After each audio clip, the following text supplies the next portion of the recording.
hear this straight now. They control the money, the media, and the minds of the masses. I never fucked anybody over in my life. Didn't have it coming.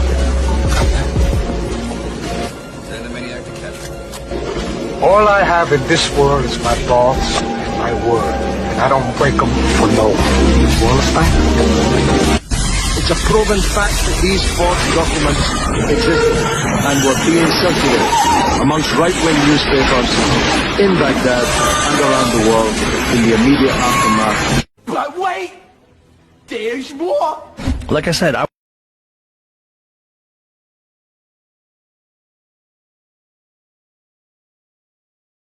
We have released over 33,000 Epstein documents. 33,000 emails that you deleted. 33 confirmed positive tests. I think we have 33 cases. 33 to be precise.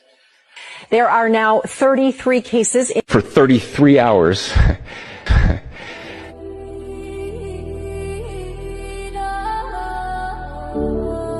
The code's been written. It's cold now. Endgame.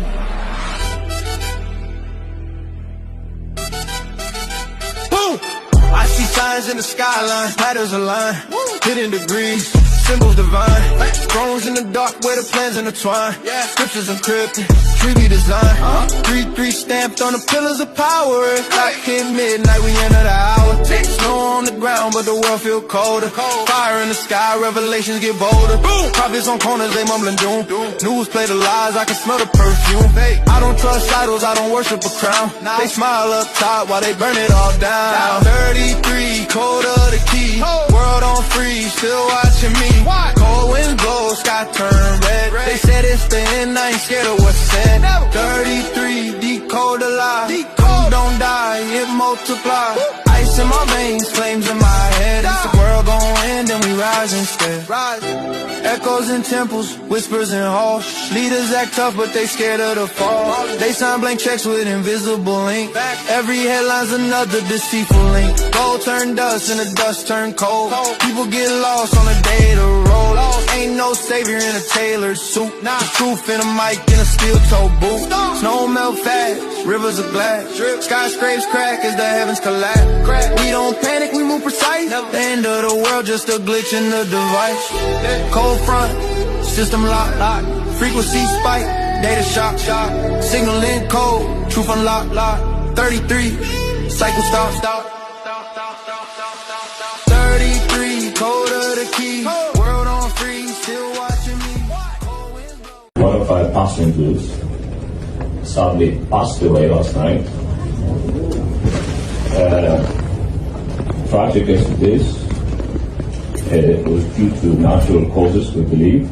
Whatever health issues he was struggling with, I'm told by the doctor were not infectious. So the ship is safe when it comes to that.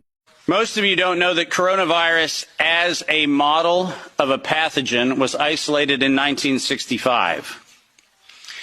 Coronavirus was identified in 1965 as one of the first infectious replicatable viral models that could be used to modify a series of other experiences of the human condition. It was isolated once upon a time associated with the common cold. But what's particularly interesting about its isolation in 1965 was that it was immediately identified as a pathogen that could be used and modified for a whole host of reasons. And you heard me correctly, that was 1965. And by the way, these slides are public domain. You're welcome to look at every single reference. Every comment that I made is based on published material, so do make sure that you look at those references. But in 1966, the very first COV coronavirus model was used as a transatlantic biological experiment in human manipulation. And you heard the date, 1966. I hope you're getting the point of what I'm saying. This is not an overnight thing. This is actually something that's been long in the making. A year before I was born, we had the first transatlantic coronavirus data sharing experiment between the United States and the United Kingdom. And in 1967, the year I was born, we did the first human trials on inoculating people with modified coronavirus. Isn't that amazing? 56 years ago, the overnight success of a pathogen that's been 56 years in engineering. And I want that to chill with all of you. Where were we when we actually allowed, in violation of biological and chemical weapons treaties, where were we as a human civilization when we thought it was an acceptable thing to do to take a pathogen for the United States and infect the world with it? Where was that conversation? And what should have been that conversation in 1967? That conversation wasn't had. Ironically, the common cold was turned into a chimera in the 1970s. And in 1975, 1976, and 1977, we started figuring out how to modify coronavirus by putting it into different animals, pigs and dogs. And not surprisingly, by the time we got to 1990, we found out that coronavirus as an infectious agent was an industrial problem for two primary industries, the industries of dogs and pigs. Dog breeders and pigs found that coronavirus created gastrointestinal problems, and that became the basis for Pfizer's first spike protein vaccine patent, filed, are you ready for this, in 1990. Did you hear what I just said? 1990. Operation Warp Speed? I'm sorry. Where's the warp and the speed?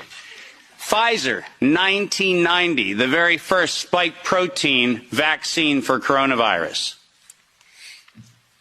Isn't that fascinating?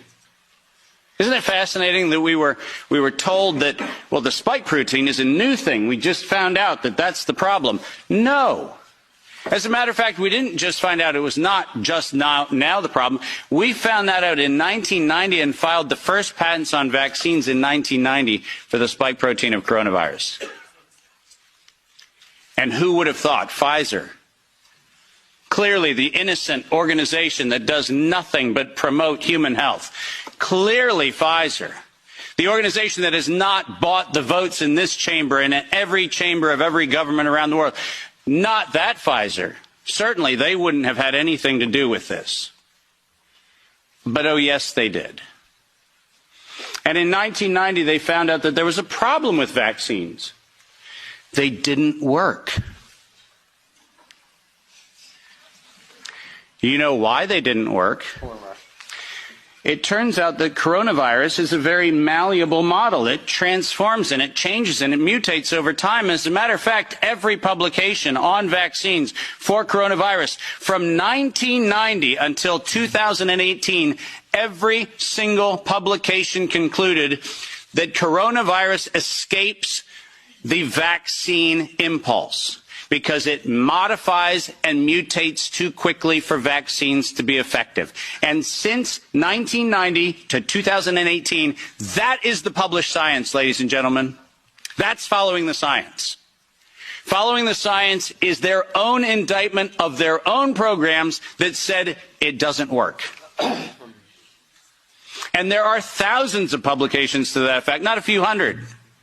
And not paid for by pharmaceutical companies. These are publications that are independent scientific research that shows unequivocally, including efforts of the chimera modifications made by Ralph Baric in the University of North Carolina, Chapel Hill. All of them show vaccines do not work on coronavirus. That's the science. And that science has never been disputed. But then we had an interesting development in 2002. And this date is most important. Because in 2002, the University of North Carolina, Chapel Hill patented, and I quote, an infectious replication defective clone of coronavirus. Listen to those words, infectious replication defective. What does that phrase actually mean? For those of you not familiar with language, let me unpack it for you. Infectious replication defective means a weapon. It means something meant to target an individual but not have collateral damage to other individuals. That's what infectious replication defective means. And that patent was filed in 2002 on work funded by NIAID's Anthony Fauci from 1999 to 2002. And that work, patented at the University of North Carolina, Chapel Hill, mysteriously preceded SARS 1.0 by a year. Dave, are you suggesting that SARS 1.0 wasn't from a wet market in Wuhan?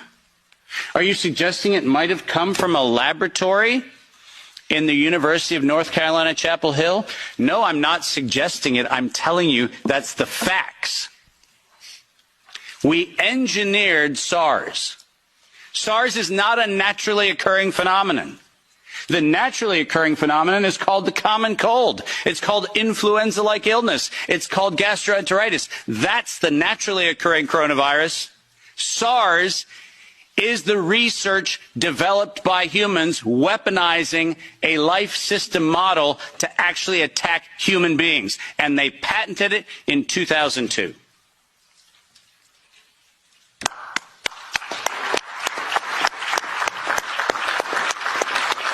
And in 2003,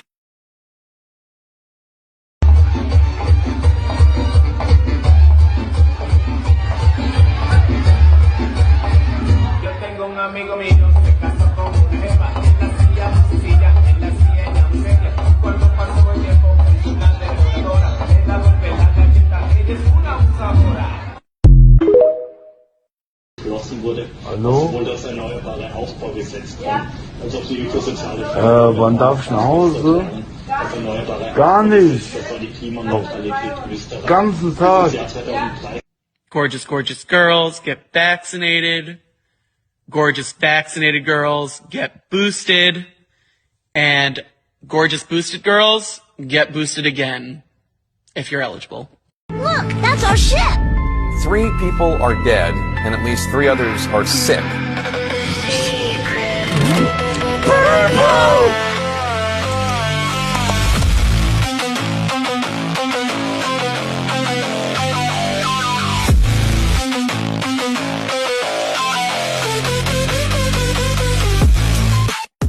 Emergency message. Outbreak of the deadly virus is spreading rapidly. A virus? Worrying new challenge in efforts to contain the hantavirus. All we want right now is to feel safe. For now, nobody is being allowed off the boat. All ships must remain at sea. Have fun! My food!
CIA's reputation speaks for itself. They are the world's biggest drug cartel. I am a former Los Angeles police narcotics detective, and I worked South Central Los Angeles, and I will tell you, Director Deutsch, emphatically and not equivocally. To the mic, sir. These mics don't seem to be... I will tell you, Director Deutsch, as a former Los Angeles police narcotics detective, that the agency has dealt drugs throughout this country for a long time. All right. All right. All right, obviously that is an answer for a lot of you. Now can you please? I refer... All right, now can you please? I refer, Director Deutsch, I will refer you to 3 specific agency operations known as Amadeus, Pegasus, and Watchtower. I have Watchtower documents heavily redacted by the agency. I was personally exposed to CIA operations and recruited by CIA personnel who attempted to recruit me in the late 70s. to become involved in protecting agency drug operations in this country. I have been trying to get this out for 18 years, and I have the evidence. My question for you is very specific, sir. If in the course of the IG's investigations and Fred Hitz's work, you come across evidence of severely criminal activity, Let him speak and it's classified, will you use that classification to hide the criminal activity, or will you tell the American people the truth? If you have information about CIA illegal activity in drugs, you should immediately bring that information to wherever you want, but let me suggest 3 places. The Los Angeles Police Department. For the record, my name is Mike Ruppert, R-U-P-P-E-R-T. I did bring this information out 18 years ago, and I got shot at and forced out of LAPD because of this. I've been on the record for 18 years nonstop, and I'll be happy to give you, Congressman, anything that I have.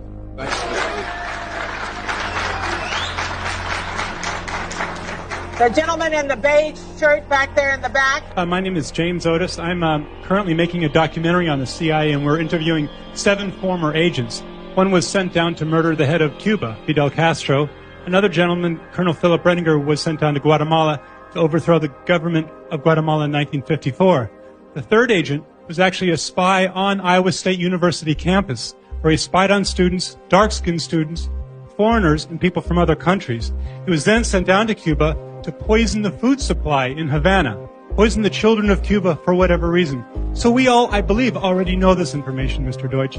My question to you is, if we know all of this stuff that the agency has done historically, then why certainly should we believe you today when you say, certainly this could never happen in Los Angeles when it's happened all over the world?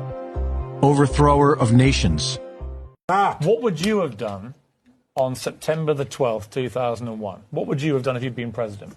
What would I have done? Yeah. I would have done a legitimate investigation to find out what exactly happened on 9/11. How did they know who did this so quickly like they did Lee Harvey Oswald? How quick they knew Lee Harvey Oswald killed Kennedy. Because the people who did it were identified and we knew who they were. Well, then why couldn't we have stopped them beforehand if they were identified and we knew who they were? It was a failure of intelligence. Everyone's accepted No, it that. wasn't. We knew before with Condoleezza Rice's memo on August 6th when it stated right in the memo, bin Laden to steal planes and run them into buildings. And more stuff is coming out now also, how much the Bush administration ignored the intelligence. It was almost like they ignored it because they wanted it to happen. Oh, come off it, Jesse. No, not oh, come off it. Wait a minute. Every war fought starts with a false flag operation. You can't, in all seriousness, sit there and try and make out anybody. Okay, let me ask you this, Piers. Wait a minute. Let me ask you something. How much studying have you actually done of 9/11 other than what the government's told you and what mainstream media has told you? I've been studying it 4 years. I was editor of a national newspaper. I've talked to people. Wait a minute. In depth every day for 5-6 months. Really? So I know a lot about it. Well, and one then thing how I do come? know is Let me ask you this then. You cannot say that any member of the Bush administration knew it was going to happen or wanted it to happen. It's a ridiculous thing to say. Ridiculous. Okay, let's talk about your BBC. I have a tape of a BBC reporter broadcasting directly back to England talking about a third building has collapsed. World Trade Center Building 7 talks for 7 minutes. All the while she's talking, World Trade Center Building 7 is still standing right behind her. It didn't fall for another half hour. Yet they were doing a pre-broadcast back to England that, yes, it's true, you need to that take a this break here. building fell and it hadn't fallen yet. If you're trying to make out the British Broadcasting Company, one of the most respected news organisations in the world, was inventing huge buildings falling over, you need to have a break, Jesse. We'll come back after the break and we'll talk about Israel and Iran. Are you kidding me? This is a fact, my friend.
My ministers will also proceed with the introduction of digital ID that will modernise how citizens interact with public services.